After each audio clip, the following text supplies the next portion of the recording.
Ekonom pasca sarjana USK Dr. Amri mengatakan kenaikan suku bunga acuan BI atau BRATE yang per April tahun 2024 menjadi 6,25% perlu diintervensi. Intervensi Bank Indonesia untuk menjaga nilai tukar rupiah dari dampak memburuknya resiko global dan mengendalikan tekanan inflasi.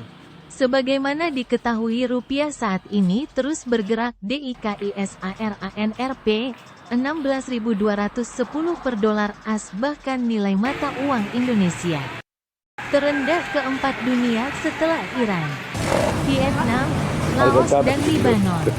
Ekonom pasca sarjana Universitas Syah Kuala Dr. Amri mengatakan, melemahnya rupiah di perekonomian dunia karena tekanan ekonomi global dan permasalahan lain di tahun-tahun sebelumnya. Namun demikian, Indonesia masih terdapat kestabilan ekonomi dan inflasi yang terjaga DIKISARAN target. Atas dasar itu, ekonom pasca sarjana USK menilai untuk menjaga nilai tukar rupiah dan inflasi akibat dampak eksternal tersebut, perlu intervensi Bank Indonesia dengan berbagai instrumen. Jika seluruh cara itu tak mampu membuat rupiah bergerak stabil, maka barulah lewat BIRATE. Yang dimaksud dengan kesejahteraan itu kan inflasi. Iya. Inflasi. Kalau inflasi tinggi berarti tingkat kesejahteraan masyarakat itu rendah. Karena itu kontrol ini. Cara mengontrolnya yang paling efektif adalah lewat instrumen BI. Iya. Bisa lewat intervensi BI rate itu. Boleh. Supaya dia normal kembali.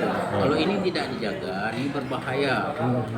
Itu ya inti persoalannya. Saya kemarin baru pulang dari Singapura, dari Malaysia. Di sana stabil sekali. Stabil ya. Mata uang. Iya. Kita makan 3 ringgit 2 sen. Kalau di kita 100.000 aja nggak ada bernilai uang itu.